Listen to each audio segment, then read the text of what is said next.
Bien, muchachos, muy buenos días. Bienvenidos al seminario de investigación educativa 1. Vamos a continuar con el tema. Por ahí uno de los compañeros preguntaban cuál era la diferencia entre la tarea 4 y la tarea 5 en torno a la problemática. En este momento voy a compartir pantalla. ¿Sí?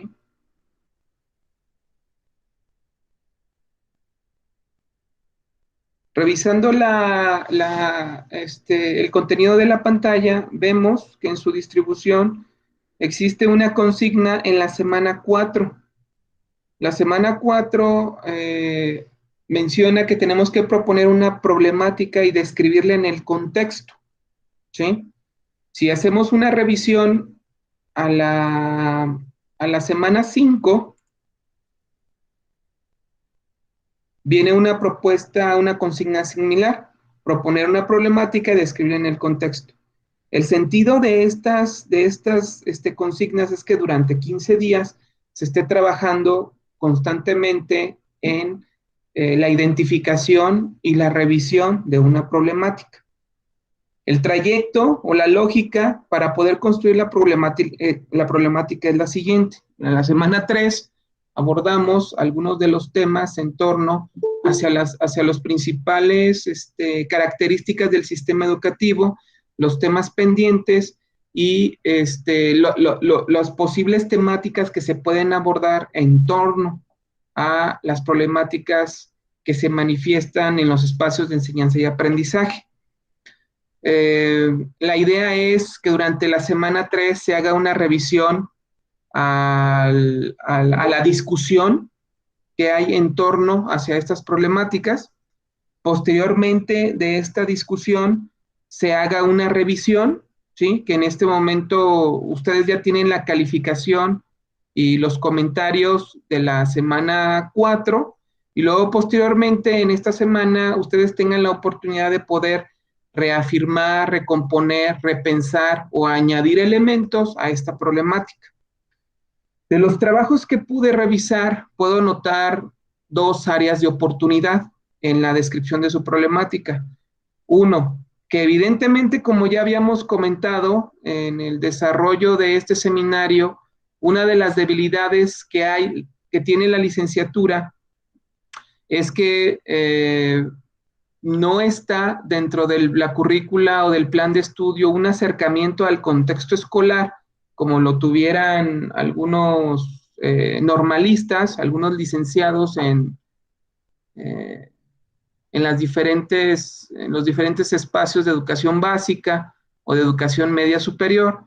Ustedes no tienen esa posibilidad. Dos, tenemos una contingencia de carácter epidemiológico que evita, uno, que se acerquen personas a las escuelas y dos, que sean aceptadas, ¿verdad? Dadas las condiciones que tenemos por el virus, ¿sí? Entonces, esto empieza a dificultar un poco más. Lo que yo puedo observar de las problemáticas que ustedes plantean sin bien, por ejemplo, algunas como, aquí las tengo, como la de, creo que es esta.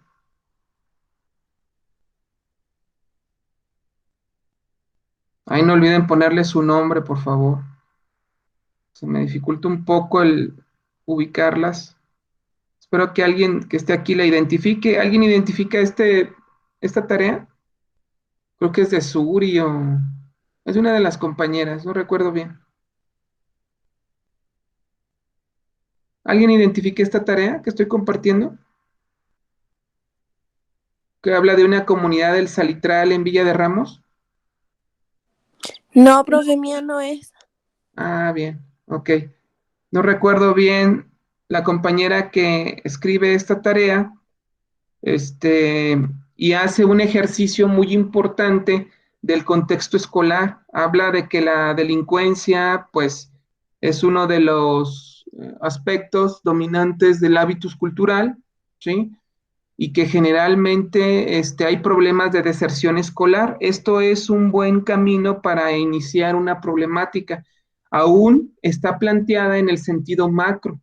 La idea es que la problemática gire en torno hacia la relación entre los que aprenden, entre los que enseñan y el objeto de aprendizaje, entre los estudiantes, entre el maestro, entre las formas que se da la relación, las tensiones, las dificultades para adquirir el conocimiento o para transmitirlo o transponerlo. Sobre eso tendrían que ir las problemáticas. Dado el contexto que estamos viviendo, yo les sugiero que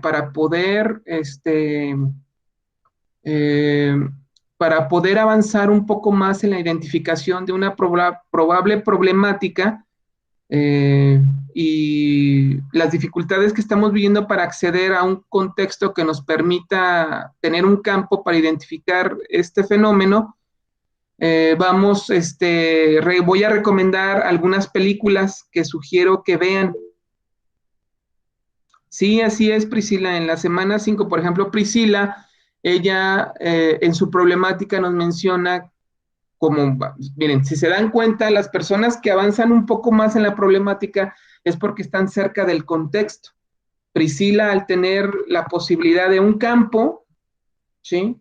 En donde puede observar de primera fuente las relaciones de enseñanza y aprendizaje, pues evidentemente ella puede explicar y describir un poco más estos fenómenos, ¿sí? Sí, Priscila, hay que ir ampliando la reflexión sobre la problemática que tú planteas, que aún todavía es muy general, hay que hacerla más particular.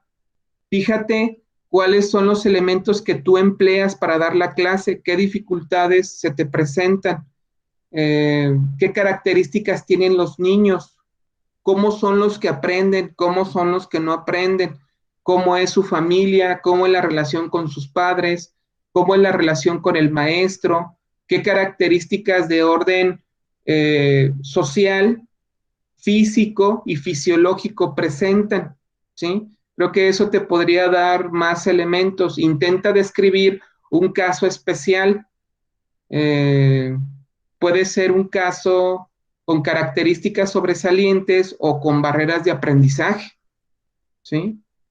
Eh, Reflexiona sobre lo que tú haces todos los días, cómo preparas la clase, qué haces para prepararla, qué dificultades, y eso te va a dar más elementos para poder,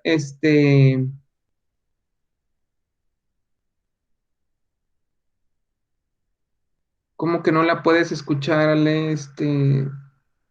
Todos los demás me pueden escuchar, ¿verdad? Sí, se escucha bien, profe. Entonces, trata de entrar y salir, Ale, revisar tu bocina.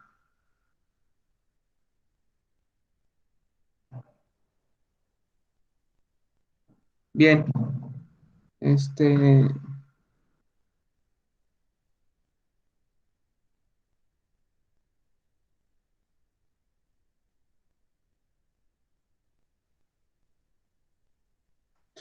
bien.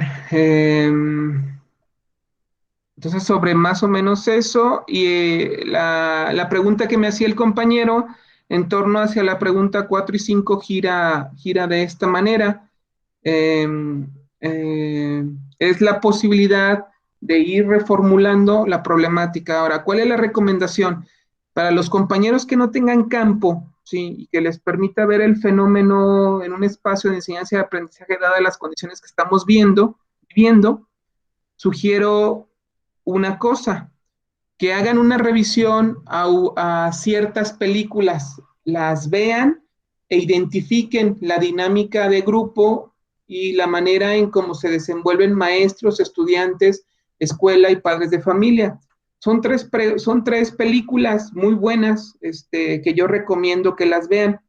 La primera película es Escritores de la Libertad, ¿sí? Es una película norteamericana, este, eh, una maestra se presenta a un distrito escolar de educación media superior en donde los muchachos pues son un caos y a través de una clase de literatura los inspira a desenvolverse, ¿sí?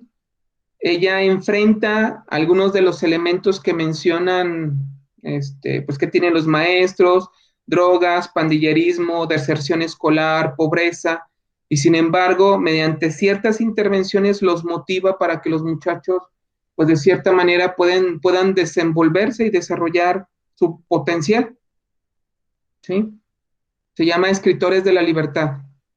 Otra de las películas también muy buena que habla sobre el tacto pedagógico, y el papel del docente en el desarrollo de un estudiante, se llama La lengua de las mariposas, ¿sí? Todas estas películas son películas viejitas, las pueden hallar con mucha facilidad en YouTube.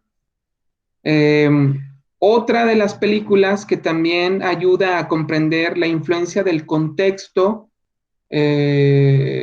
social y escolar, hace una reflexión en torno hacia la mediación del docente, es Un lugar en el mundo, es una película argentina, ¿sí? Esta película básicamente aborda desde la perspectiva del protagonista, un muchacho, este, con ciertas características que lo hace prevalecer y desarrollar cierta docencia con sus compañeros, como el contexto, los elementos del contexto, las características interpersonales, la motivación, ayudan a ser resilientes y sobreponerse,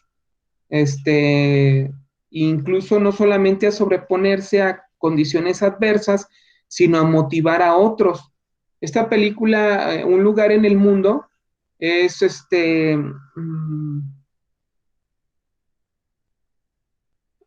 es una película extensa, es muy amplia, y de cierta manera, a través de una narrativa introspectiva, permite comprender dónde están los espacios de aprendizaje, cómo estos espacios de aprendizaje superan las barreras de la escuela física y cuál es el papel del docente, del entorno familiar, de la comunidad en el desarrollo personal, ¿sí?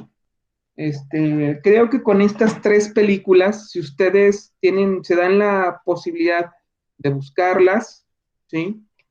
De verlas, les van a brindar elementos para poder abonar a la problemática que ustedes proponen. Son Escritores de la Libertad, esa es una, La lengua de las mariposas es la segunda, y la tercera, Un lugar en el mundo, ¿sí? La Escritores de la Libertad es norteamericana, eh, La lengua de las mariposas es española, ¿sí? Y Un lugar en el mundo es argentina. Tres películas muy buenas que valen la pena considerarlas. Eh, para los que estén interesados en los espacios de enseñanza y aprendizaje. Es la sugerencia que yo hago, y que les podría ayudar para poder desarrollar una buena problemática de investigación. ¿Sí? Bien. ¿Hasta aquí alguna duda o pregunta en relación hacia la tarea, y la manera de poder mejorar la tarea?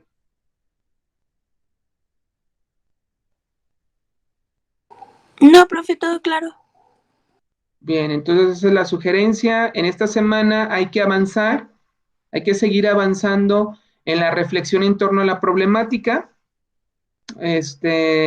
Y para poder avanzar, sugiero ver una de esas tres películas al grupo de WhatsApp. Voy a enviar, pues no estaría por demás que ustedes la buscaran, ¿sí?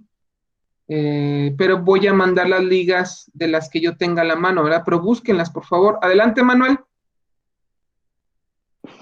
Sí, gracias, profe. Mire, le quería preguntar que, por ejemplo, bueno, yo hice mi investigación. eh, La problemática, sí, sí leí tu texto, Manuel. ajá, Me queda muy claro que haces una reflexión metodológica sobre ujú, cómo abordar el problema, pero no abordas el problema.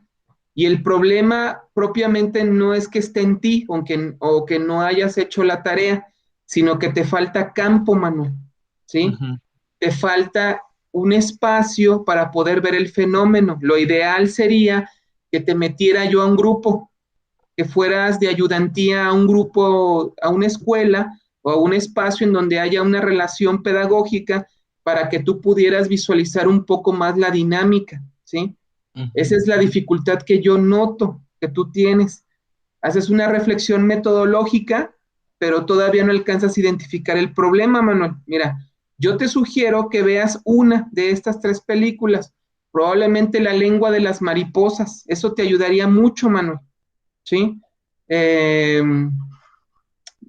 Voy a tratar de subir al grupo de WhatsApp las ligas en YouTube, en donde puedes ver la película, Manuel. Sugiero que veas la película y que de la película identifiques el rol del maestro, el rol del estudiante y cómo es el espacio escolar. Probablemente esto te va a dar elementos para poder comprender la problemática. Sí, Manuel, te doy la palabra. Ok, entonces, ya en base a eso, o sea, por ejemplo, de mi misma investigación, ya después de ver la película puede ser que ya pueda identificar el problema. Entonces, el siguiente trabajo que es de la semana 5 lo subo ya con una problemática de lo que escribí. Así es, Manuel, efectivamente, mira, lo que pasa es que durante la semana 3, 4 y 5 son 3 semanas que se dan para que tú puedas identificar la problemática y puedas generar varias versiones. En la semana 3 revisamos el estado de la discusión, qué dicen los investigadores sobre las problemáticas, ¿sí? Hoy voy a retomar ese material. De hecho, es una de las ideas, retomar el material de la semana 3 para que ustedes puedan tener más elementos que les permita reflexionar, ¿sí? La semana 4 tú haces el primer ejercicio de plantear un problema, pero evidentemente, miren, ahorita no te preocupes tú por la investigación, Manuel. No estamos, la intención es desarrollar una propuesta de investigación, pero no te preocupes por la investigación. Preocúpate por el insumo que te va a llevar a la investigación y el insumo es el problema. Los epistemólogos y los que desarrollan la metodología, como Álvarez Gallú, como Hernández Sampier, como McKernan, como pues todos ellos que se dedican a la epistemología y a la metodología, Humberto Eco, nos mencionan que la problemática, quien tiene un problema de investigación, tiene el 80% de la investigación, Manuel. La esencia de la investigación es la problemática. La investigación simplemente es la estructura, pero no es la investigación. Lo que le da el alma, lo que le da el sabor a la investigación es la problemática. Por eso es muy importante el problema. Quien tiene un problema tiene un tema de investigación. Entonces, ahorita tú no te preocupes por la investigación, preocúpate por la problemática, nada más por la pura problemática. No pienses tanto en una investigación, sino piensa más en ver, ¿sí? Eso que la cotidianidad vela, tapa, ¿sí? Eh, Ve la película Lengua de las Mariposas, Manuel, y eso te va a ayudar mucho. Pon atención cómo es el estudiante, cómo es la familia del estudiante, cómo es el maestro, qué hace el maestro, qué es la escuela, por qué es importante la escuela. Hazte este tipo de preguntas en torno a lo que estás viendo en la película y te va a ayudar mucho, ¿sí? Escritores de la Libertad también es muy buena película también te puede ayudar cualquiera de las tres que propuse, ¿sí? Puedes verla. Al grupo de WhatsApp voy a subir las ligas en donde he identificado que puedes ver las películas. Entonces, esa es mi sugerencia. Vean una de estas tres películas para que les ayude a la problemática. ¿Vale? Bien, ¿tienes Ok. alguna otra duda, Manuel? No, creo que no. Bueno, esto les va a Ya. ayudar mucho y no se me desesperen, no se angustien. Ahorita en las condiciones que estamos viviendo, pues tenemos que ser resilientes, muchachos, adaptarnos a las nuevas formas. Si no podemos acceder a un contexto para hacer ayudantía y observar el fenómeno educativo, pues vamos a buscarlo en otros medios, ¿verdad? Y tener un poco de paciencia y pues a esforzarnos, ¿verdad? No, ahorita no hay de otra. Bueno, bien, ¿alguna duda en torno hacia la tarea de la semana 5, hacia esta semana? ¿La problemática de estudio? No, ninguno, profe. Bueno,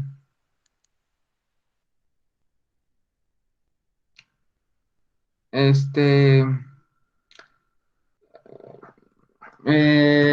no te preocupes, dejo la clase se está grabando.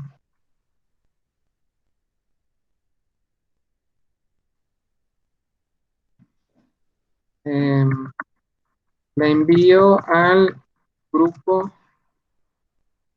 que me dice Alejandro de WhatsApp. Y que no escucho la clase. Bien, ok. Bueno, muchachos, entonces vamos a seguir abonando a la reflexión en torno a la problemática. Miren, del material que presentamos durante la semana 3, la discusión que hay en torno hacia pues, los problemas que el estado de la discusión ha develado en torno hacia la dinámica escolar en México, se habla de los mismos temas, ¿verdad? Se habla de la cobertura, se habla de la eficiencia, se habla de la calidad, se habla de la permanencia durante el sistema educativo, se habla de la deserción, se habla acerca eh, de la calidad de los maestros, de la cantidad, de la infraestructura de las escuelas. O sea, son temas que tienen décadas y gobiernos, ¿sí? En torno hacia la mejora del sistema educativo, ¿verdad? Hacia los procesos de enseñanza y aprendizaje y los espacios en donde se desarrollan. También hemos reflexionado que la escuela como institución no es ni el mejor lugar, ni el ideal, ni el único para aprender. Eh, Hay otros espacios extraescolares, no escolarizados, no institucionales, que también contribuyen a estos procesos. Iván Illich, ¿sí? Iván Illich, Howard Gardner, con los conceptos de educación extraescolar, desinstitucionalizada o no institucionalizada, contribuyen mucho hacia la reflexión en torno hacia la mejora. Algunos proyectos concretos como el del doctor Gabriel Cámara, con sus comunidades de aprendizaje desde la relación tutora, eh, eh, Maravillas, el proyecto de Maravillas en Zacatecas, pues nos hablan mucho de estas propuestas de mejora en torno hacia la educación. En esta sesión vamos a revisar este video, ¿sí? Es un video corto, breve, que hay una versión extendida que deberían de ver para los que también quieren desarrollar una problemática. Gabriel Cámara hace una reflexión en torno hacia nuevas maneras de garantizar los espacios de enseñanza que migren del que transmite hacia una comunidad que aprende y contribuye hacia el aprendizaje. Espacios escolares en donde la límite entre la acción docente no es muy claro, ¿sí? Y esa falta de claridad es compensada dado los esfuerzos que implementa todos los miembros de la comunidad para poder aprender, donde todo mundo enseña y donde todo mundo aprende, ¿sí?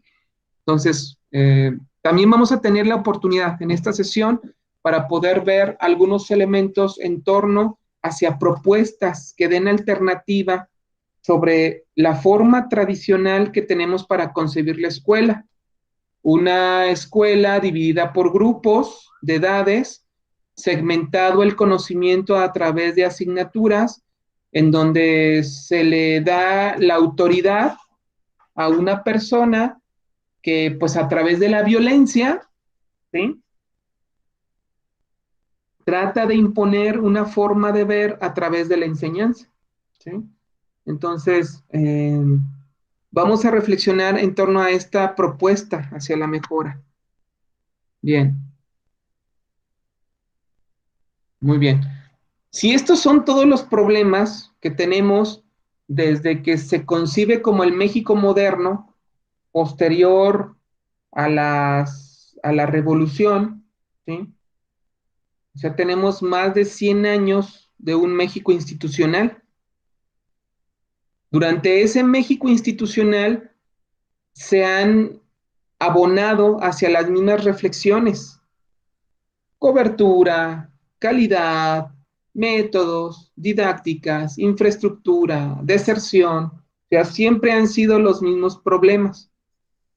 Posteriormente, a, con las, al finalizar las primeras movimientos de revolución, 1900, durante principios del siglo XX, en México, un México un poco más contemporáneo, un México en donde el primer esfuerzo es desarrollar y fundar instituciones como la Secretaría de Educación Pública, como las universidades, ¿sí?, como órganos de gobierno que permitieran de cierta manera detener, cortar las revoluciones armadas que durante todo el siglo XX tuvimos, las revueltas que habían de generales a generales y la matanza de uno a otro de los líderes de la revolución.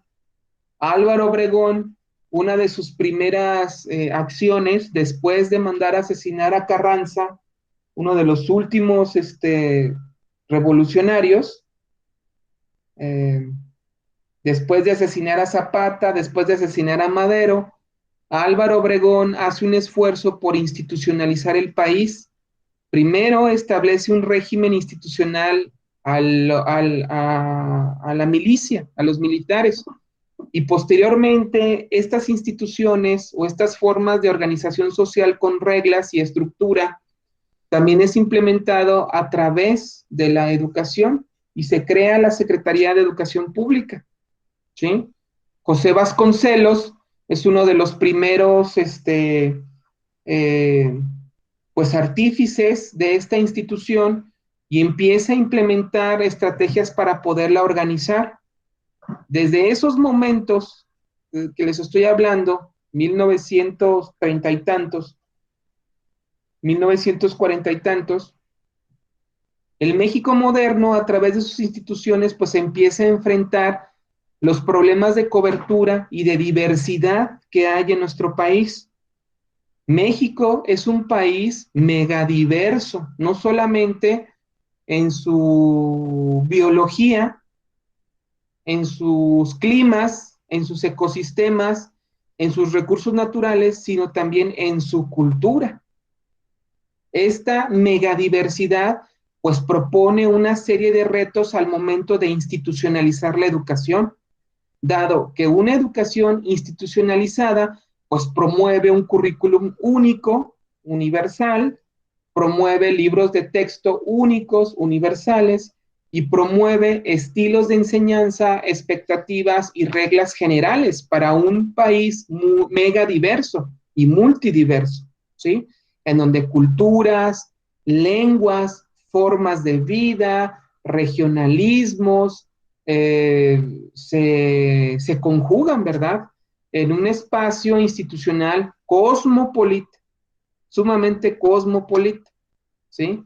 Entonces, hablar de las primeras reformas educativas, como el Plan de 11 años o la Escuela Rural de Rafael Ramírez, ¿sí? Que primero fue la segunda y luego posteriormente se desarrolla el Plan de 11 años, es hablar de los primeros esfuerzos por organizar el sistema educativo y de plantear las problemáticas a nivel macro, ¿sí?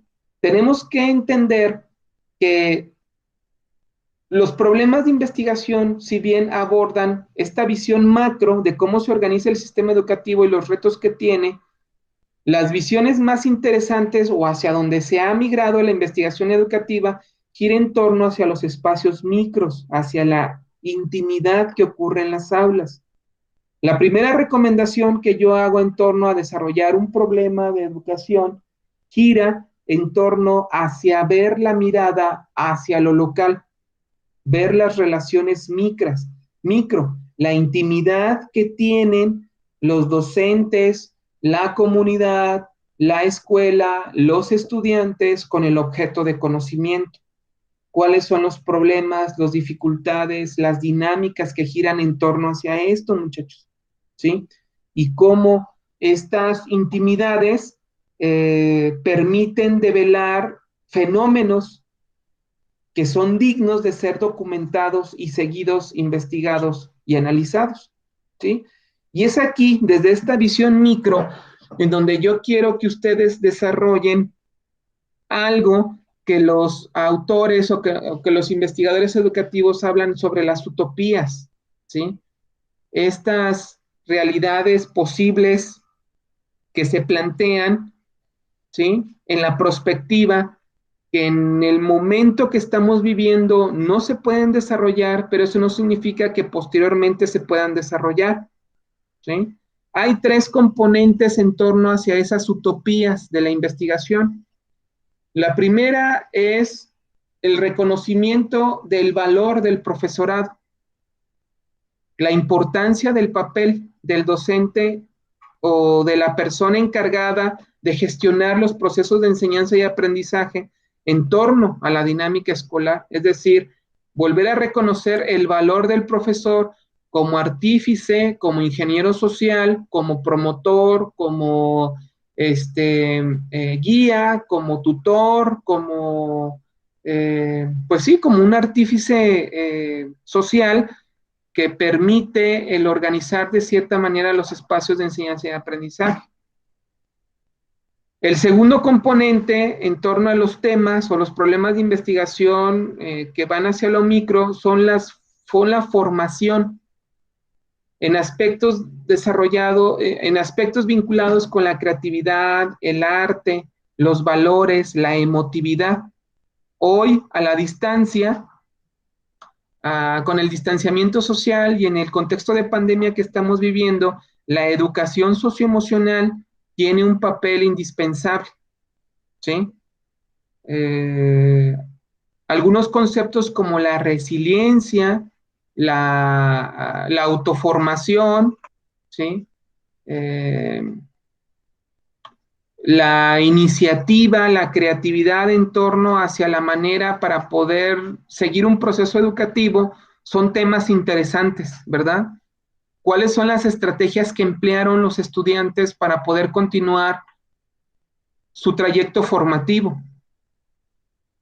¿Cómo se ampliaron estos temas de formación y de desarrollo personal fuera de la escuela, dado que convivieron con sus papás, con sus tíos, con sus abuelos, con la comunidad, con el contexto familiar? ¿Cómo estos temas pasaron de matemáticas, ciencias, biología, historia, a temas de más relevancia e importancia social? ¿Sí? Y cómo estos contribuyen al desarrollo de las personas. Esta idea o este falso argumento en torno hacia que el distanciamiento social y la falta de presencialidad en la escuela afecta a los niños, pues creo que es una verdad a medias, a niños y estudiantes, jóvenes en general. Creo que esto es una idea errónea o es una idea desarrollada a medias, dado que la escuela no es el único lugar, ni el mejor, ni el ideal para poder aprender y desarrollar el potencial humano. ¿Sí? Hay otros espacios como la familia, como los amigos, como la comunidad, que permite brindar experiencias ricas para el desarrollo humano. ¿Sí? Si bien la pandemia enfatizó la miseria en la que vive una parte muy importante de la población, no es un problema educativo, es un problema estructural, ¿sí? Que de cierta manera ha compensado la educación, pero que muchas veces la educación se ha convertido, o las escuelas, en asistencia social, que realmente en espacios para desarrollar el potencial humano, lugares en donde se cuida a los niños y en donde se alimenta a los niños, ¿sí? Dado que las condiciones de miseria, las condiciones laborales, la incorporación de la mujer a la vida laboral ha impactado directamente sobre estos espacios, ¿sí? Otro de los temas son los canales de comunicación. ¿Cómo es la comunicación entre profesores, entre autoridades, ahora en el distanciamiento?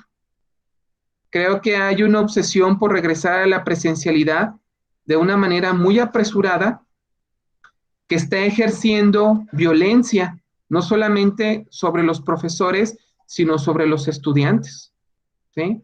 Esta manera tan desquiciada de querer regresar a la presencialidad sin un argumento científico, porque no hay argumento científico hasta este momento que contribuya a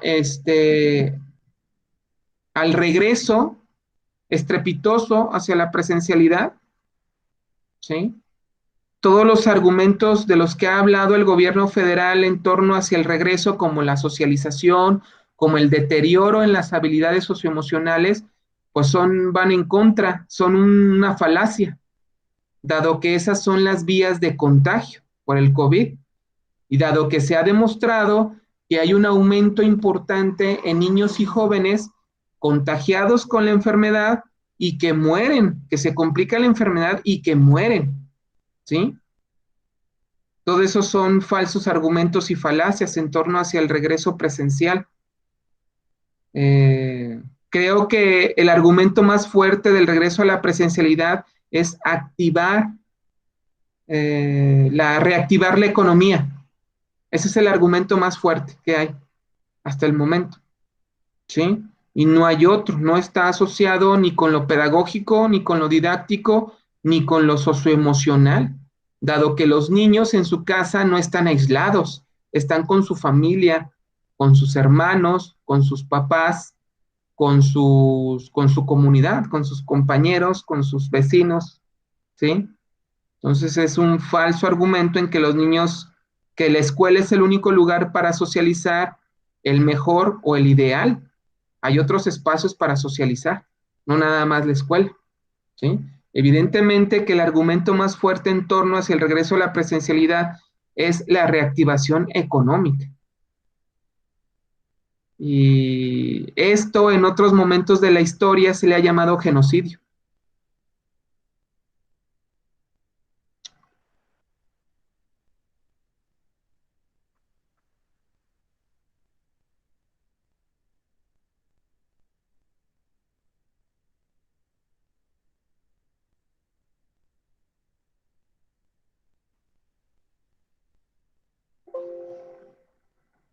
Bien, ahora, junto con estas problemáticas, la problemática tiene que avanzar, muchachos, hacia la elección de un tratamiento metodológico, algo que probablemente ya Manuel ya lo ha trabajado, se adelantó un poco.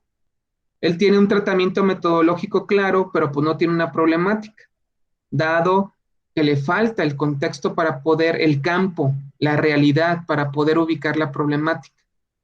Bien, Después de tener la problemática y de reflexionar en torno a la problemática, el siguiente paso para poder desarrollar la investigación está en torno hacia la reflexión del método, el camino para documentar o hacer inteligible la problemática.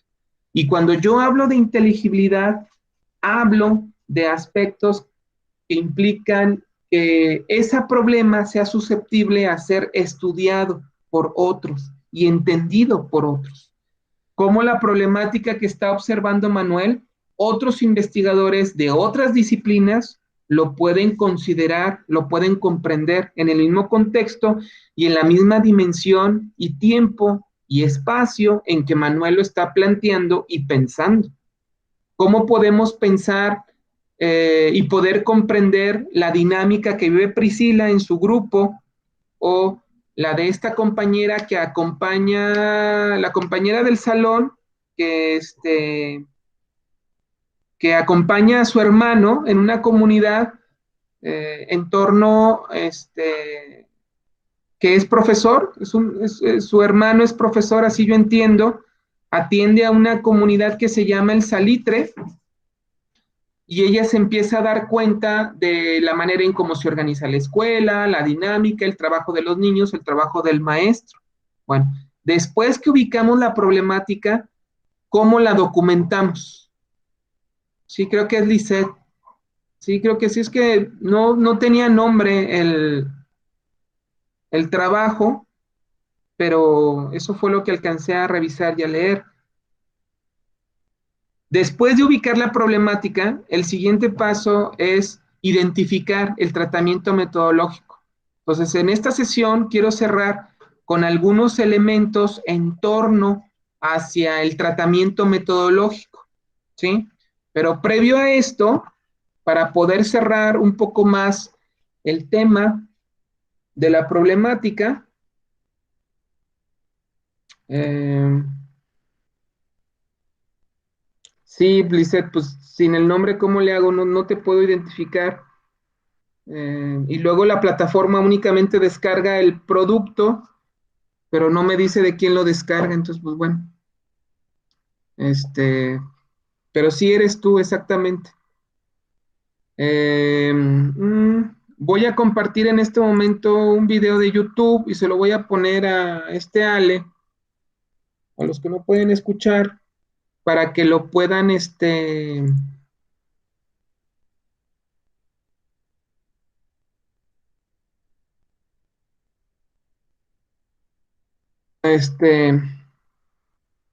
ay Dios, ¿por qué no puedo ver?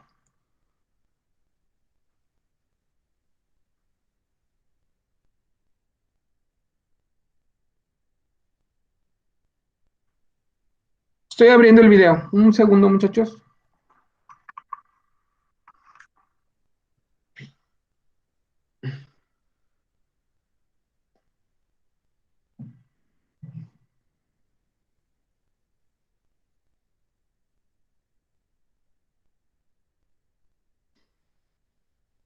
Estoy abriendo el video. Un segundo.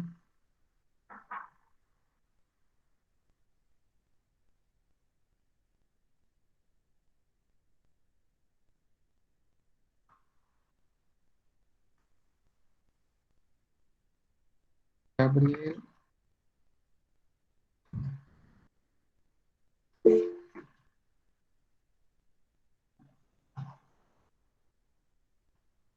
Miren, aquí está.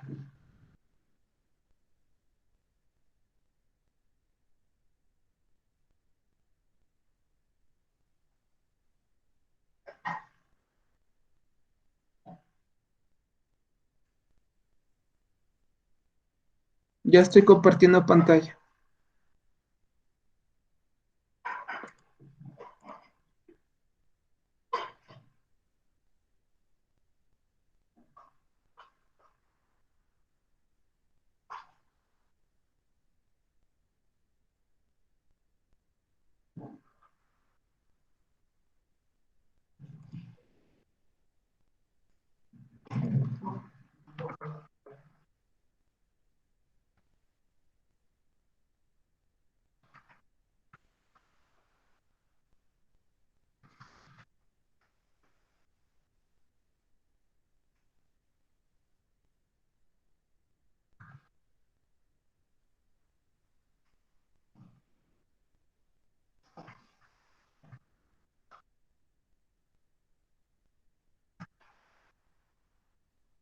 Bien, muy bien, muchachos. Miren, voy a compartir con ustedes este video de maravillas. Eh, lo que espero es de que por favor identifiquen cuál es la propuesta, lo comparen con las experiencias que ustedes han tenido como estudiantes y puedan identificar algunas problemáticas o fenómenos en torno hacia esa propuesta, ¿sí? Entonces, identifiquen la propuesta, qué es lo que propone el doctor Gabriel Cámara en torno a las comunidades de aprendizaje desde la relación tutora, cuál es la propuesta, lo comparen esta propuesta con la experiencia que ustedes han tenido y puedan identificar alguna problemática, ¿sí? Que se pueda investigar o que se pueda incorporar en el contexto escolar, ¿sale? Bien, ¿alguna duda o pregunta sobre la actividad?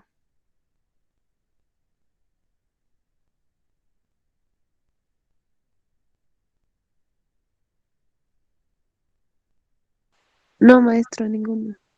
Bueno, muy bien, entonces pongan atención de favor, me dicen si le escuchan. En el grupo del chat, si no alcanzan a ver porque están en teléfono o están en otro lado, en el grupo de chat está la liga, ahí pueden ver el video directamente desde la aplicación de YouTube, ¿verdad? Va.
No sé si solo soy yo, pero no se escucha.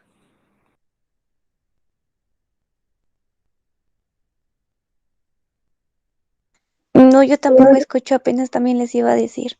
¿No alcanzan a escuchar? A ver, permítanme un segundo. No. No, Un parece segundo. como que tiene apagado su micro, profe.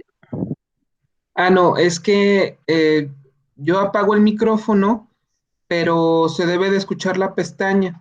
A ver, permítanme un segundo, un segundito nada más.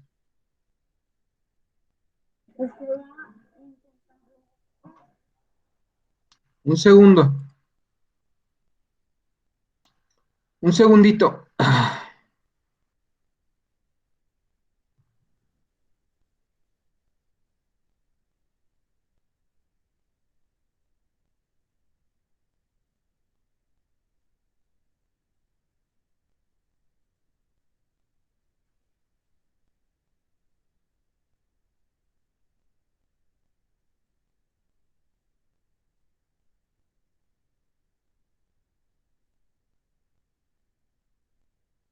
Lo estoy abriendo una pestaña, muchachos, no se me desesperen, ahí voy.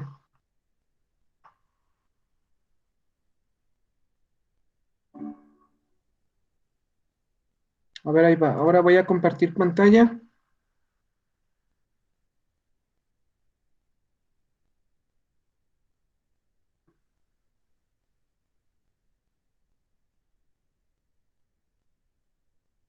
Ahí estoy compartiendo pantalla.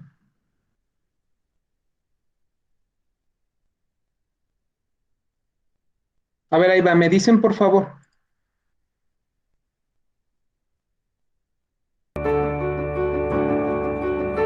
Sí, ya se escucha, profe. Sí, es que el tema de la pestaña. Bueno, voy a apagar mi micrófono y la cámara. La telesecundaria Pedro Vélez es una de las 9.072 escuelas focalizadas en las que trabajan con el programa Comunidades de Aprendizaje. Nuestra escuela fue la última, a mero abajo. así creo que ningún reactivo. En solo 4 años, la telesecundaria Pedro Vélez subió 10 lugares en su municipio. El concepto de comunidad de aprendizaje es un grupo, maestros y estudiantes, que se apoyan unos a otros, en donde el que es aprendiz puede pasar y debe pasar a ser tutor de otros, donde el conocimiento no está reducido a una persona, la fuente del conocimiento, sino que se reparte en todos. Todos van teniendo la capacidad de enseñar y aprender. Yo le voy a dictar el problema. Ajá. Después, ya según usted cuando lo lea, usted va a intentarlo resolver como pueda. Y la comunidad de aprendizaje tiene como su eslabón elemental la relación tutora. La tutoría idealmente es 1 a 1 y tiene que ser en un entorno de confianza básica. No importa que se vaya mal, o sea, él va... Nos tutoraron en un curso de propedéutico de 3 días. El tutor que me correspondió me dijo, ¿qué quiere trabajar? Yo no tengo por qué decirte que quiero trabajar, tú dime qué quieres que te trabaje y yo trabajo, porque yo así estaba hecho, pues, acostumbrado desde que estudié hasta que empecé a trabajar. Lo que el tutor hace idealmente es enfrentar al aprendiz con un desafío. Hacemos lo mismo, pero ya con estos números. Dale a leer un poema y que él saque sus recursos y trate de entenderlo. Y se le voy a dar un problema de matemáticas, ¿qué le parece? Lo resolví, ahí está. ¿No habrá otra forma de resolver esto? ¿Que no está bien resuelto? Sí, sí está bien resuelto, pero ¿por qué no lo busca de otra manera, otra forma de resolución? ¿Y para qué? Si ya está resuelto. Lo que me importa no es tanto el resultado que me das, el área de la región sombreada, sino que reflexiones sobre tu proceso, porque es el arma que tienes para seguir estudiando. O sea, usted va a escribir cómo se lo va a tutorar. Así como yo se lo tutoré a usted, ¿usted cómo lo puede tutorar a otra persona? O sea, yo como enseñaría esto a alguien más. Y a eso se le llama guión de tutoría. O sea que tengo que aprender a enseñarlo también. Sí. Es una cosa maravillosa. Cuando vi que esto era de libertad, de que el alumno estudiaba lo que él quería aprender. Y cuando 2 seres o 2 personas en libertad se unen para hacer una cosa, esto sale, si no a la perfección, a lo máximo.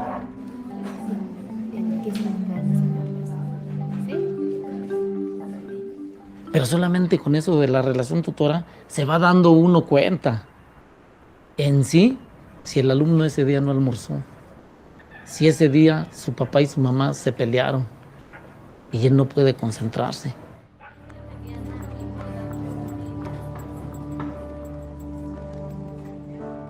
Que en esta comprensión mutua, lo más duro, digamos, del aprendizaje, que es tal cual el conocimiento académico, ¿no? Las fracciones, el teorema de Pitágoras, se mezcla con lo más subjetivo y sensible, que es la emoción que provoca aprender o la angustia que provoca no comprender algo, o digamos la alegría que produce la libertad de expresar lo que uno siente, ¿no? En este diálogo se pueden conjuntar estas 2 cosas. En otra forma de relación educativa no es posible conjuntarlas, ¿no? Y finalmente, la culminación del proceso, que pase a ser tutor de otra persona. Aquí está, ¿qué te está diciendo? 8 caras. Entonces, ¿tú cómo vas a hacer que el octaedro esté aquí adentro para tú poder hacer los agujeros que te pide el problema? ¿Vas a ver cuánto pesa el cubo? ¿A qué horas aprendes? ¿Cómo? O sea, si gastas mucho tiempo en tú estar tutoreando a otros. No, es que solamente vamos a... Es que incluso tutorando tú aprendes. porque, por ejemplo, estás tutorando a una persona y cuando en tu anticipación ellos resuelven su problema diferente. Entonces ahí estamos compartiendo. Yo le enseño cómo lo resolví y él me va a enseñar cómo lo resolvió. Tutorando también aprende. Por ejemplo, este jueves va a haber un encuentro, o sea que tutoramos a otros alumnos y ellos nos tutoran a nosotros para intercambiar trabajo.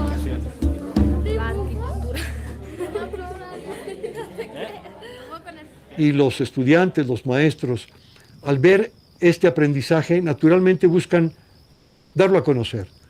Y primero que nada lo dan a conocer a las familias. Y las familias se ponen orgullosas de ver que los chicos que antes eran pasivos en la escuela, ahora logran ser espontáneos, seguros, y con frecuencia ve uno a las madres, a los padres conmovidos al notar el cambio. Yo fui un maestro que siempre quise tener alumnos disciplinados y nunca los pude tener. Siempre, por atender lo que era la disciplina, descuidé lo más importante de ellos. Los atemoricé y les corté sus mínimos canales de comunicación que deberíamos de tener entre alumnos y maestros. Entonces, si yo no me preparo día con día, va a llegar el tiempo en que me llegue el desánimo. Mi forma de enseñar se pondrá en tela de juicio ante la sociedad y mis alumnos se harán más apáticos y posiblemente les provoque hasta la deserción escolar, abandonen la escuela.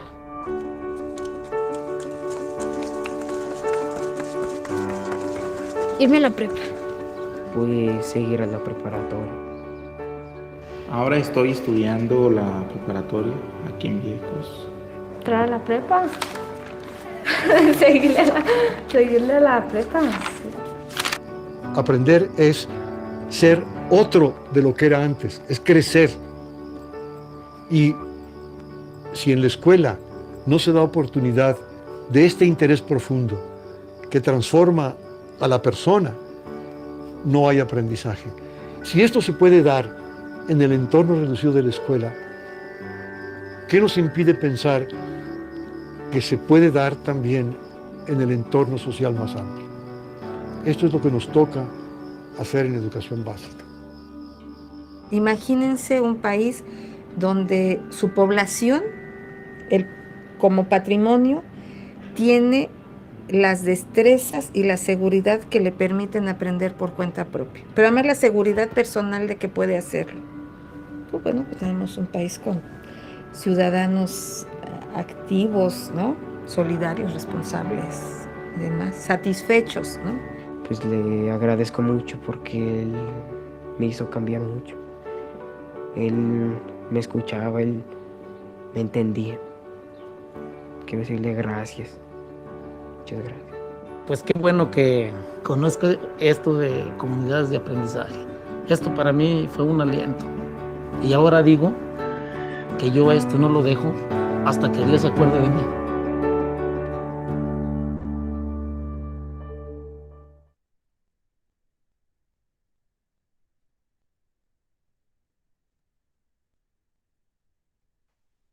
Bien, muchachos, ¿tuvieron la oportunidad de verlo?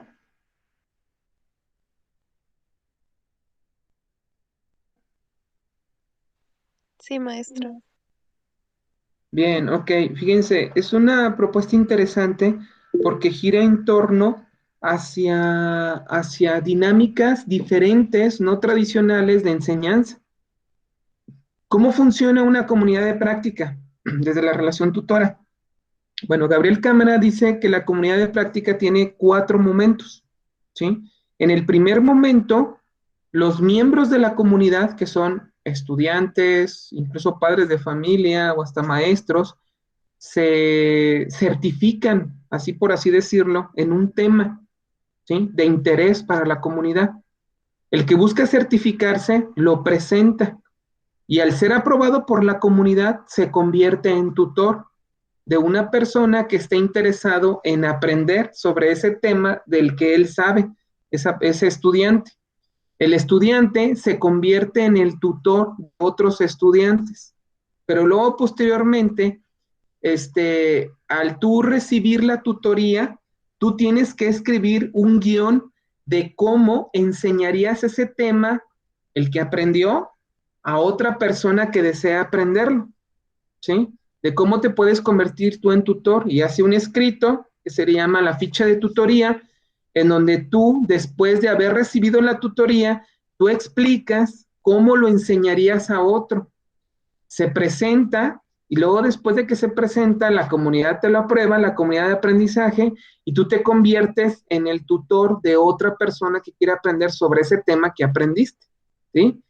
Y así es como se desarrolla la relación tutora, la comunidad de práctica a través de la relación tutora. Si se fijan, uno de los investigadores en el video está recibiendo clase de una joven, de una señorita de la comunidad, ¿sí?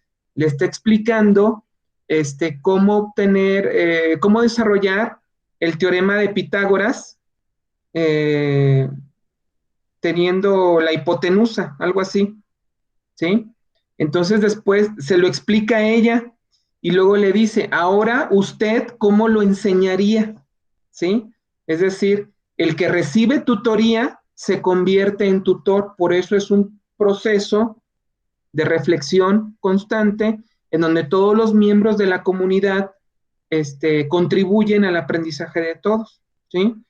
Hay una serie de dinámicas, vean cómo son los maestros, qué características tienen los maestros que trabajan en secundaria, en telesecundarias de comunidades apartadas. Maravillas es una comunidad que se encuentra en Zacatecas, ¿sí? ¿Qué características tienen los estudiantes? ¿Qué piensan? ¿Sí? Este es el documental corto, es la versión corta. Si tienen más curiosidad sobre la personalidad de los estudiantes, la personalidad de los maestros, al ampliar un poco más la experiencia sobre la comunidad de aprendizaje, el documental también está en su versión larga, dura 40 minutos. Yo les recomiendo que vean el documental de maravillas de las redes de tutoría. Y esto les va a permitir conocer un poco más de contexto. Ahorita, para no abusar del tiempo, utilicé esta versión corta, ¿sí? Por ahí, en el grupo de WhatsApp, en este momento, estoy poniendo las ligas de las películas que yo recomiendo para poder identificar un problema en torno a los espacios de enseñanza y aprendizaje. Esta es la recomendación de películas para mejorar la problemática. A documentar en torno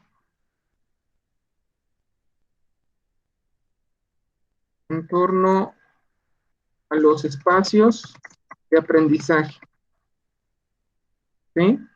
La primera que pude ubicar es La lengua de las mariposas, ahí ya está en YouTube. Ahí está en el WhatsApp la dirección de YouTube en donde pueden ver la película. Un lugar en el mundo, la película argentina, esa también aquí tengo la liga.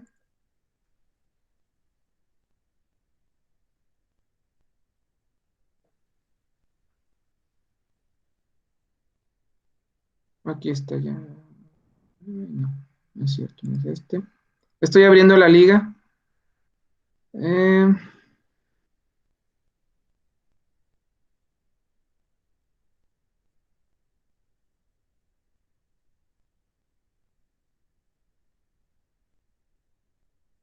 supone que el sábado.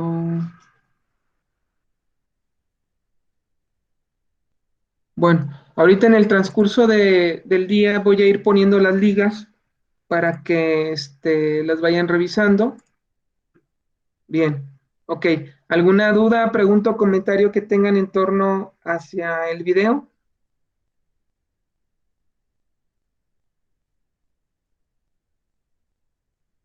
Por mi parte, ninguna, profe.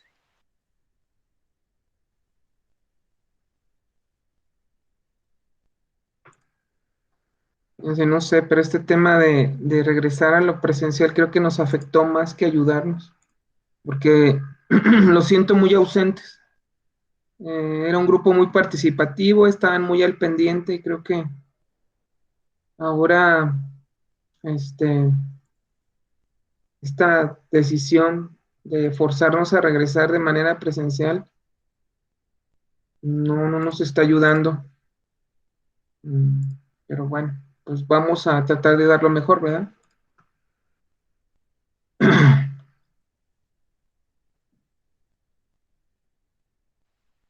Con usted vamos a seguir en línea nada más, ¿verdad? Sí, Manuel. Sí, Manuel. Bien, ok. Voy a abordar un poquito más sobre el tercer momento de esta sesión.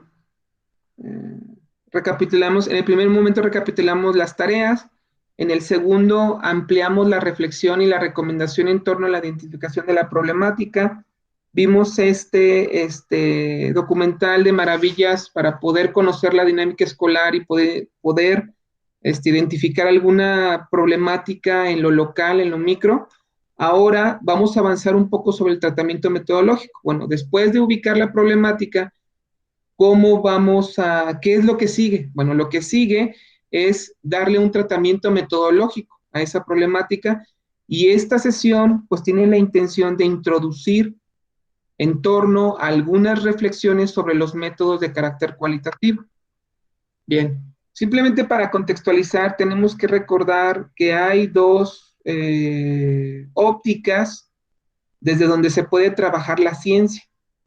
Las ciencias fácticas, de las que habla Mario Bunge en Revoluciones Científicas, o las ciencias naturales, su finalidad es predecir leyes universales, o sea, tener la capacidad de predecir, ¿sí? A través de la física, las matemáticas, la geografía, incluso algunos métodos relacionados con la psicología educativa y clínica, las técnicas e instrumentos que se implementan en el muestreo, en la búsqueda de datos, se asocian directamente con predecir, ¿sí? Sin embargo, las ciencias sociales o las ciencias con las que nosotros vamos a trabajar para poder desarrollar investigación no buscan el predecir, sino buscan la complejidad, buscan la particularidad, buscan la singularidad de los eventos, ¿sí? Es decir, dentro de un ejemplo claro, lo importante para la investigación en pedagogía no es la cantidad de reprobados, sino las características, los elementos, la personalidad, las singularidades de los que están reprobados, ¿sí? Lo importante no es decir si son muchos o pocos los reprobados, sino en qué condiciones reprobaron o qué condiciones hay en torno a su reprobación.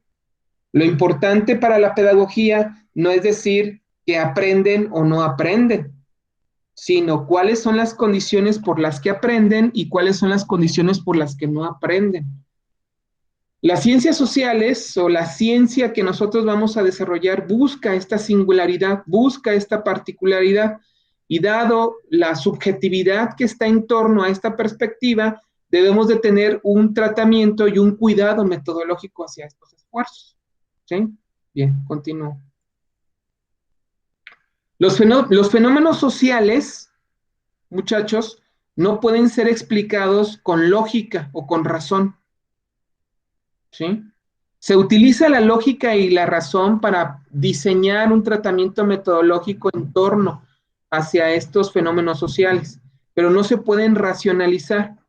Ustedes ahorita en pantalla tienen dos imágenes sobre una práctica muy cuestionada, ¿sí? Que es la ablación femenina.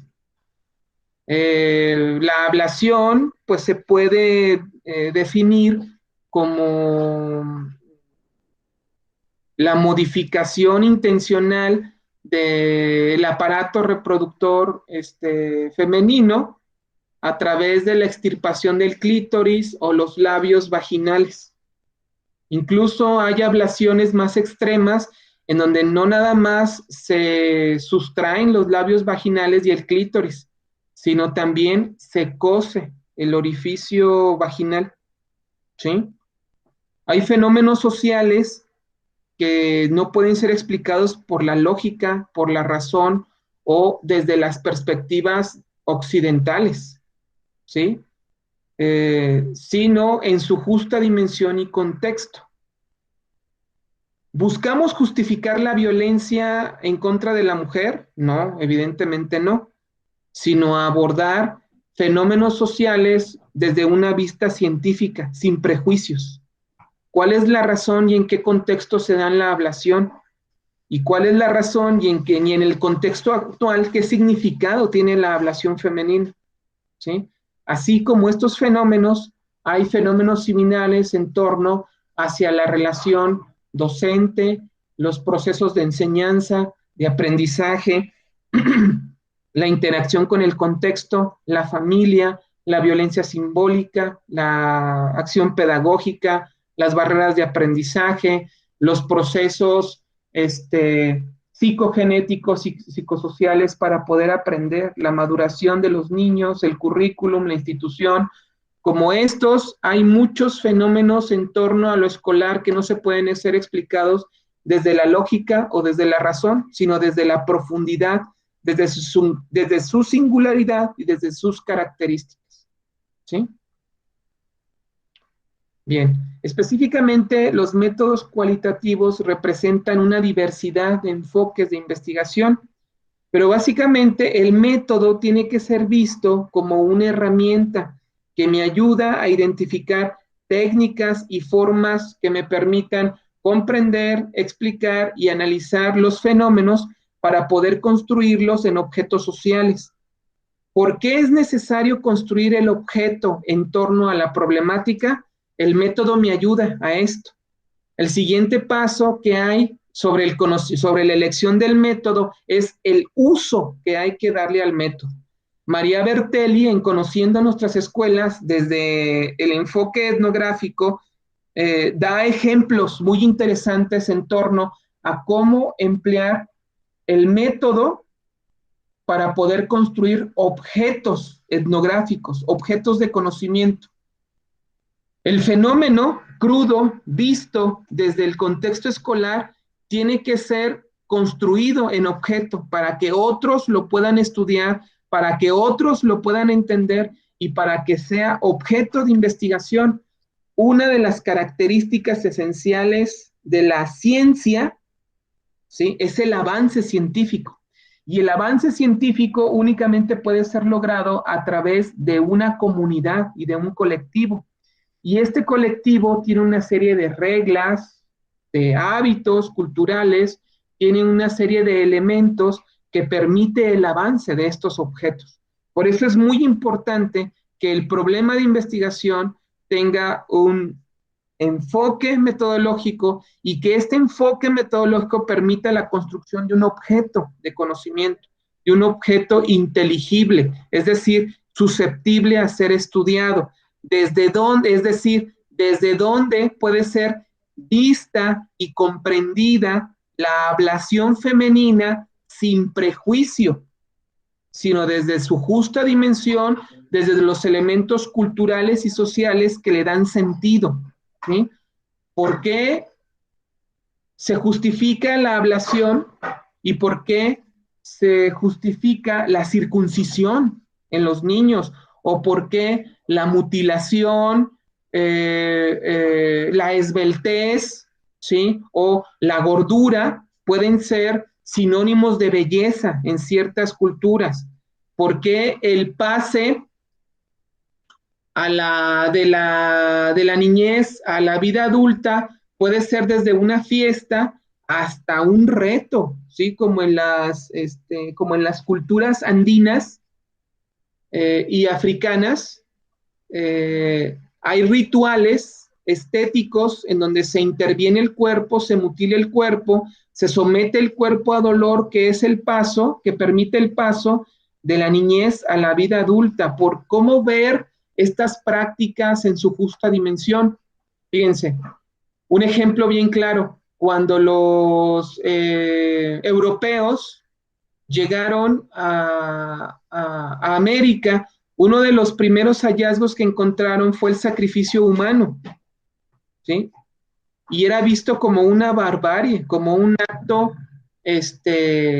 satánico, ¿sí? Como un acto poco civilizado. Esto es lo que pasa cuando vemos un objeto desde un punto de vista descontextualizado, ¿sí? Cómo la contextualización en la justa dimensión del fenómeno social en torno hacia la ablación, hacia la circuncisión, hacia el ritual del paso de la vida del niño al adulto, hacia la vida adulta, hacia el sacrificio humano, puede ser explicado de manera profunda. Esto no quiere decir que el investigador justifique los hechos o que asuma una postura, ¿no? Sino que presente el fenómeno en su justa dimensión. No es decir, es que el maestro es un violento o un incompetente o un ignorante o una persona que no hace su trabajo, sino cómo verlo desde su justa dimensión, muchachos, ¿sí? Cómo comprender estos fenómenos desde lo que está ocurriendo, y para eso utilizamos el método, y luego posteriormente se le da un uso al método. Bien.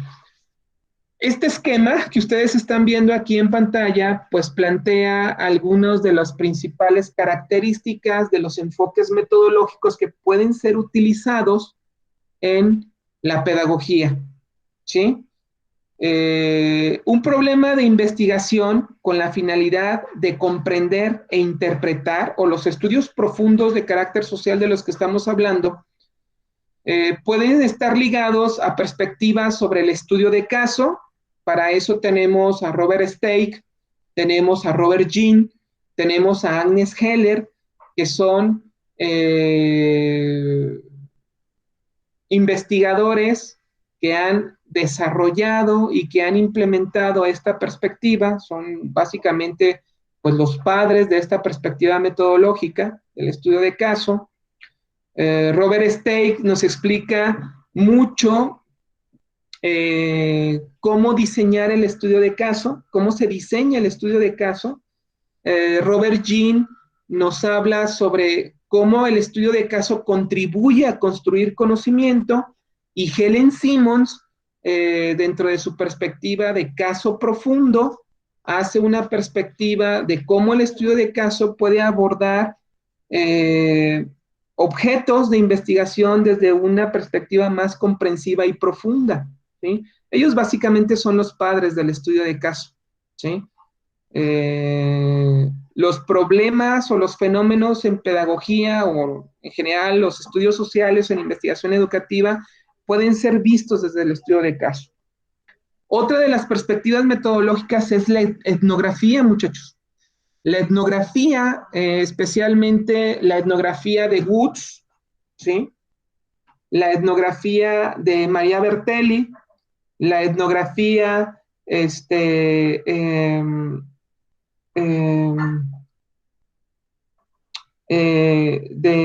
Howard,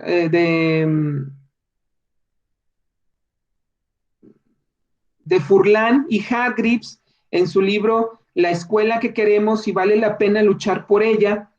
La etnografía de libros como Aprendiendo a vivir, no, Aprendiendo a trabajar, ¿sí? Otros libros de etnografía educativa que valen la pena, por ejemplo, Cecilia Fierro, ella si bien aborda otro método que es la investigación-acción. La investigación es una investigación-acción muy impregnada de mucha etnografía, porque trabaja con los maestros, desde los maestros, para poder reflexionar su práctica docente, ¿sí? Estas perspectivas etnográficas nos dan elementos de cómo desarrollar investigaciones desde la etnografía educativa. Maria Bertelli es muy didáctica. En su libro Conociendo nuestras escuelas, un acercamiento a la perspectiva etnográfica.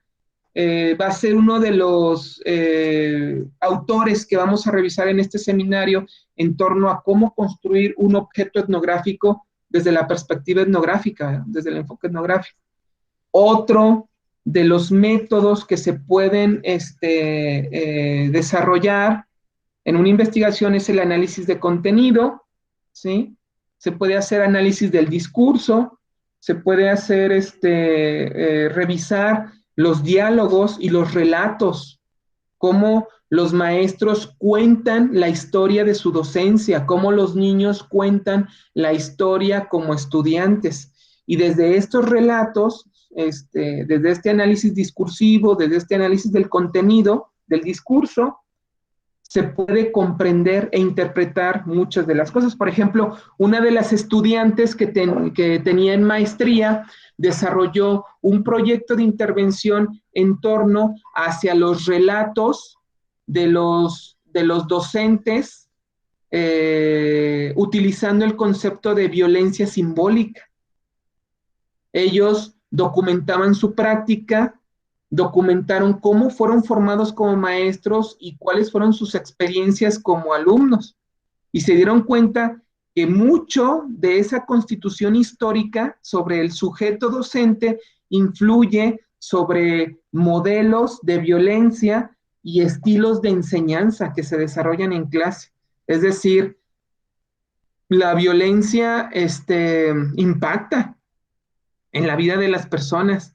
Y muchas veces somos violentos porque fuimos educados dentro de la violencia. Bien.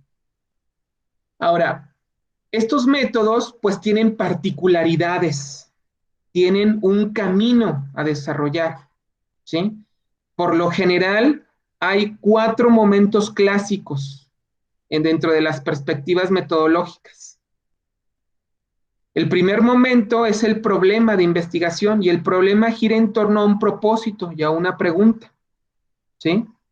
El segundo momento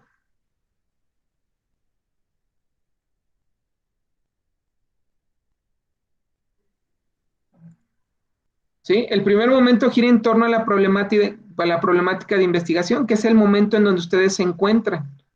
La problemática de investigación generalmente avanza cuando puedes formularle una pregunta, cuando se convierte en pregunta y luego le abordas una finalidad. Posteriormente, el problema avanza hacia objeto. Ese objeto, cuando tienes claridad en torno al fenómeno, los actores, los escenarios, las instituciones, es decir, las dinámicas sociales, los programas, los documentos, los objetos que giran en torno a esos actores, ¿sí? Posteriormente viene la implementación de técnicas e instrumentos para recabar y recolectar datos, que estos se pueden dar a través de la observación, la entrevista, la revisión de documentos, la elaboración de textos, grupos de discusión, grupos de enfoque, etcétera. Y luego, posteriormente, dentro de estos métodos, viene el análisis y la interpretación de datos, en donde se construyen categorías, se sistematiza la información, se valida, se triangula, se generaliza y se proponen conclusiones. Si pudiéramos pecar en la manera de reducir o simplificar una receta para el diseño de la investigación cualitativa, tendría estos 4 pasos que propone esta diapositiva. Sin embargo, esto es una visión muy generalista.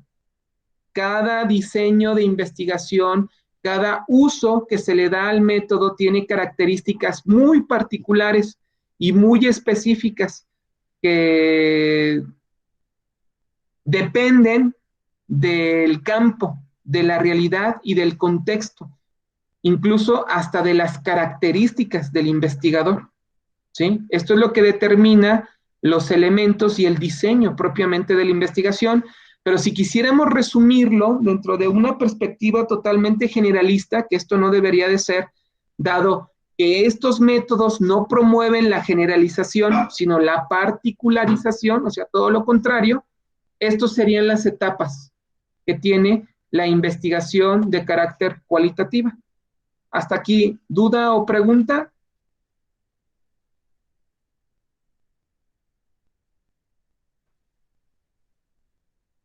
No, maestra, de mi parte no. Bien. No, profe. Bien, entonces si se dan cuenta, esta diapositiva que les presento amplía las etapas que acabamos de revisar, tener un problema, el problema construirlo objeto, recolectar datos y analizar esos datos para poder establecer conclusiones y generalizaciones que nos ayuden a profundizar en el fenómeno o evento que buscamos documentar dentro de una perspectiva metodológica, que puede ser investigación-acción, estudio de caso, etnografía, etnometodología. Ahora, ustedes me van a preguntar, maestro, ¿y cómo se elige un método? Bueno, es que la respuesta está en la realidad. La respuesta está en el acceso que tenemos al campo. Es algo que yo le llamo solvencia del investigador. Tenemos que identificar qué tan solventes somos, ¿sí? En cuanto a la aproximación, la permanencia y el acceso que tenemos al campo, ¿sí? ¿Qué tan solventes somos en torno hacia la proximidad que tenemos con las personas, los actores y el fenómeno? ¿Es muy cercano a mí el fenómeno? ¿Es muy lejano a mí? ¿Sí? Por ejemplo, voy a poner un ejemplo. Yo como investigador social me gustaría conocer los procesos de aprendizaje de las trabajadoras sexuales. ¿Sí? ¿Cuáles son los procesos de capacitación y de formación de las trabajadoras sexuales? La pregunta ¿es un problema interesante, muchachos?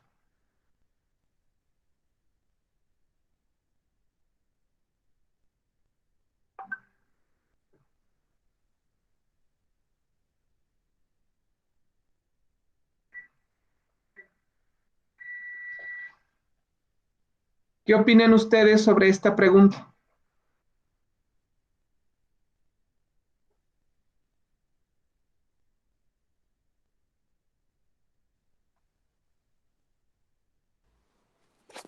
Profe, ¿me puede repetir la pregunta? Es que como que se me cortó. Sí, claro.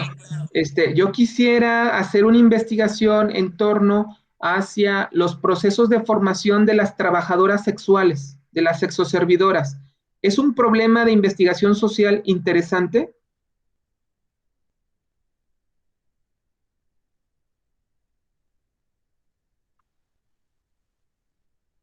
¿Se alcanzaron a escuchar?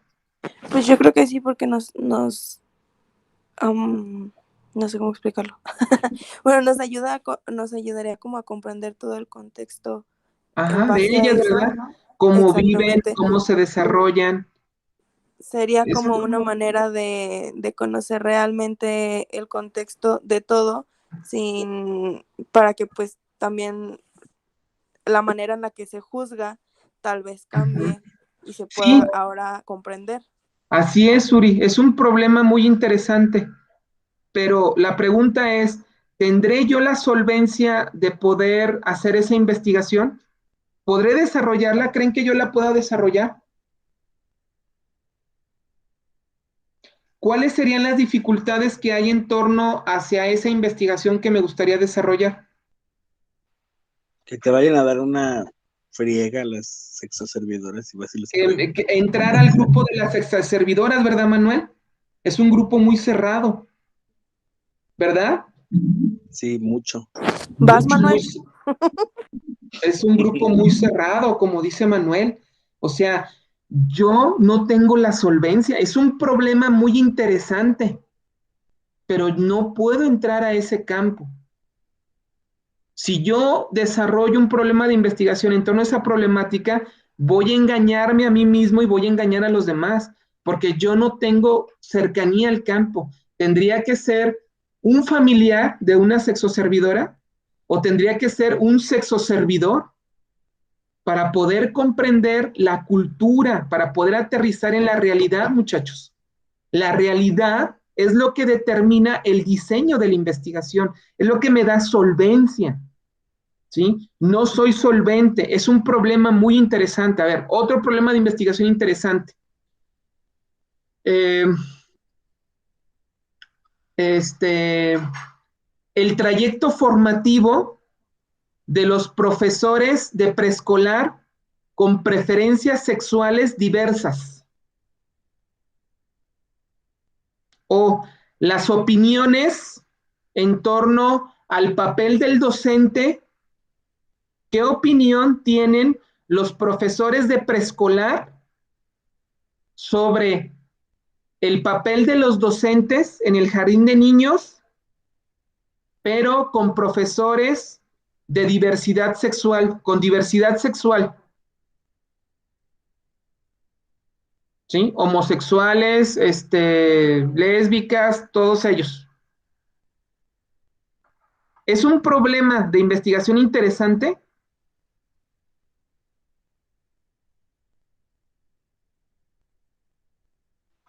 Sí, pudiera ser que sí. Sí, es muy interesante. ¿Sí? Ahora, ¿tengo yo entrada en ese campo, Manuel? ¿Yo puedo entrar? Pues se me hace un poco más fácil que el otro tema. Sí, que el otro, ¿verdad? Es un poco más fácil. Pero fíjate, Pero- Manuel, es muy complicado entrar con los profesores de preescolar que ostentan una diversidad sexual porque son muy condenados, porque la sociedad cree que un profesor que tiene preferencias sexuales diferentes, diversas, viola a los niños, como si nada más los hombres violaran y no las mujeres no violan, las educadoras no pueden violar, nada más los hombres. Entonces, primero, ser aceptado como homosexual, ¿sí? Dos, los homosexuales violan a los niños, ¿sí? Fíjense los prejuicios que hay en la sociedad, ¿sí? Entonces, obviamente que son un grupo muy cerrado, no van a reconocer que son homosexuales o que tienen una masculinidad diversa, porque no necesariamente le gustan los hombres, pueden gustarle las mujeres o pueden gustarle las mujeres lesbianas, pero son masculinos, no son afeminados, a eso me refiero, con diversas masculinidades. Para empezar, no te van a decir que son homosexuales, ¿sí? Y después no te van a permitir generar un grupo de preguntas en torno a sus preferencias sexuales y cómo éstas influyen o determinan el concepto que tienen de maestro o de estudiante. Es un tema muy interesante, pero yo no tengo la solvencia. A ver, en cambio, eh, puedo investigar cómo los estudiantes de la licenciatura en pedagogía desarrollan estrategias para diseñar una investigación. ¿Puedo investigar yo sobre eso?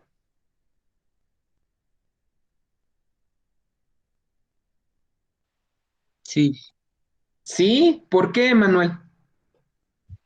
pues porque está más fácil, ¿no? Porque ya nos conoce o ya los conoce y puede entrar a ese grupo o a ese medio más fácil. Ajá. ¿Se está entendiendo, Manuel, dónde está el problema de investigación? Sí. El problema de investigación está en la realidad, en el campo. Fíjense, había profesores que estudiaban la maestría que planteaban problemas de investigación.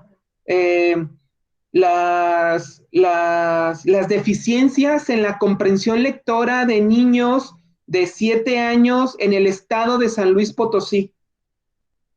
Hay un problema en torno a esta problemática de investigación que busca documentar los problemas de comprensión lectora en todo el estado de San Luis Potosí.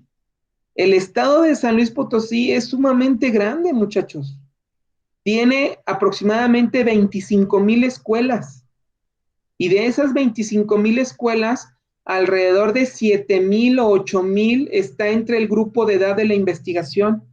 ¿Ustedes creen que un maestro de grupo va a tener acceso a 7,000 escuelas para documentar los procesos de lectura y escritura?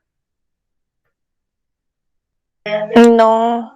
Pues no, no, No es viable esa investigación, no tengo la solvencia para entrar a esa investigación. Por eso yo les decía a un inicio, a ver, vamos a ubicar un problema de investigación al que yo tenga acceso al campo y tenga solvencia, porque la investigación no la desarrollo yo, sino la realidad a través del marco comprensivo del investigador, muchachos.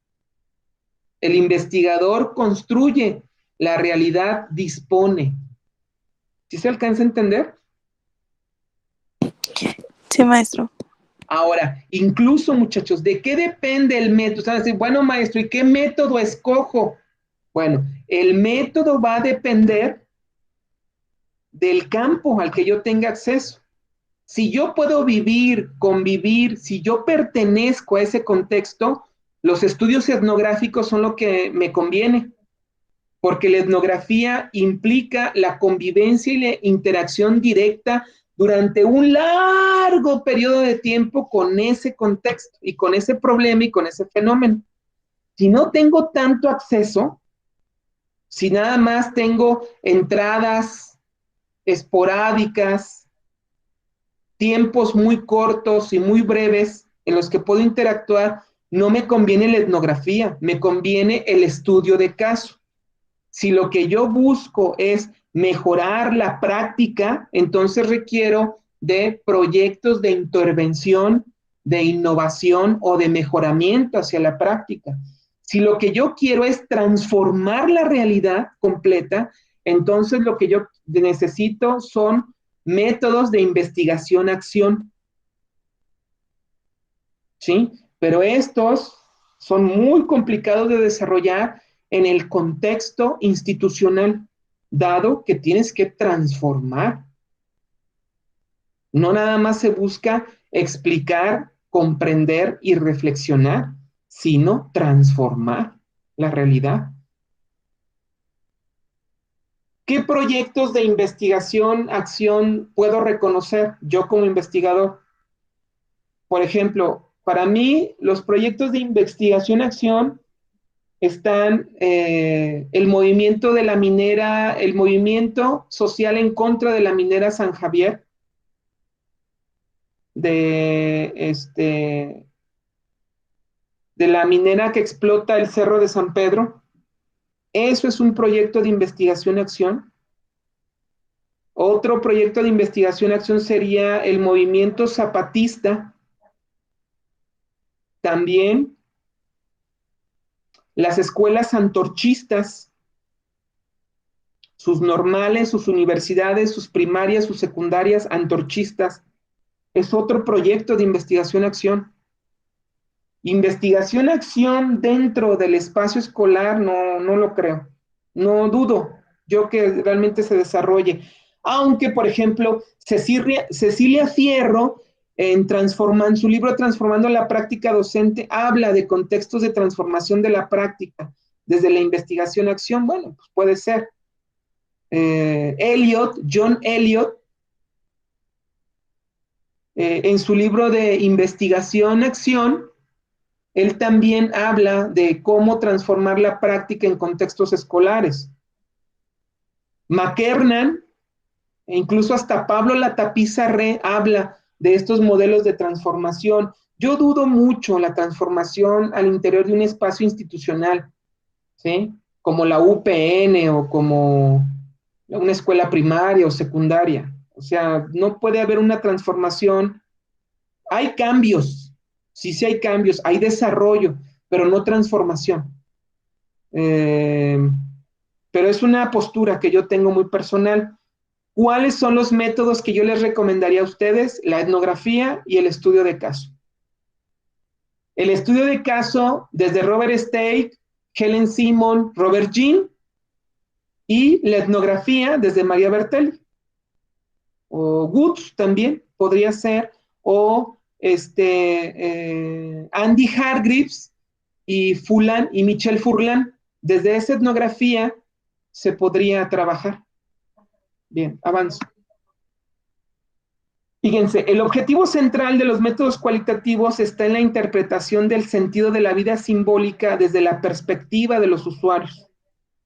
¿Cuál es el objetivo de investigar, interpretar el sentido de la vida, ¿sí?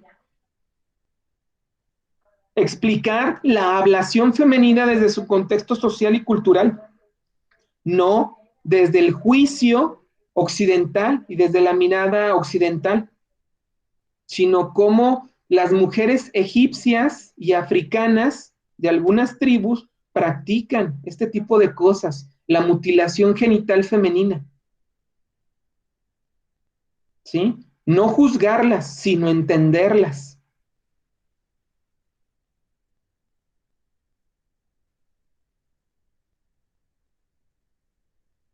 Ok. Bueno, ahora, la investigación de carácter social se puede dar a través de contextos digitales, como las redes sociales y los grupos de WhatsApp, ¿sí?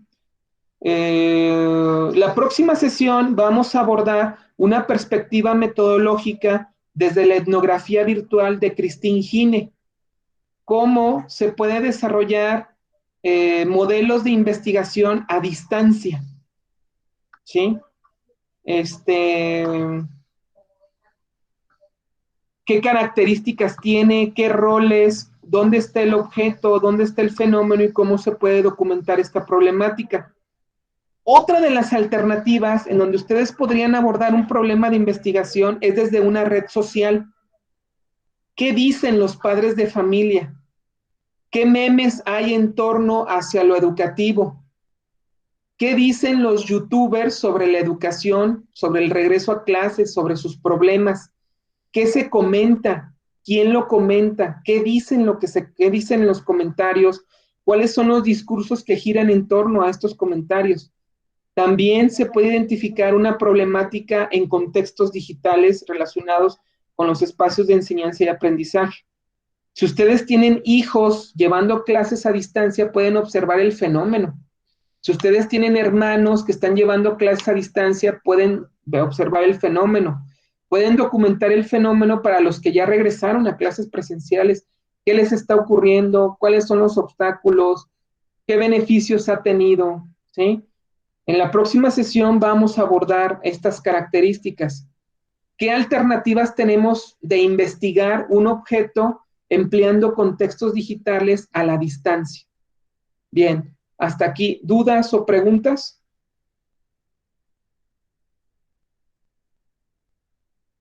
No, maestro, de mi parte no. No, profe, tampoco de la mía. Bien, entonces, avanzamos con el tema del problema. En esta semana hay que volver a replantearlo y reformularlo con base a la retroalimentación que ustedes ya tienen en plataforma, ¿sí? Piensen el problema desde las ideas que acabamos de proponer en esta sesión, desde la profundidad, desde el tipo de método que quiero desarrollar, desde la solvencia, la capacidad que yo tengo de entrar al campo, ¿sí? Recuerden que los problemas de investigación de corte cualitativo son profundos. Tienen una lógica y una estructura, obviamente, pero la lógica y la razón no son el objetivo, sino la singularidad y la particularidad del fenómeno. Por ejemplo, ahora con esta obligación, o sabe, no sé cómo llamarlo, acabo de observar un cambio en la dinámica de la clase. La dinámica todos entraban.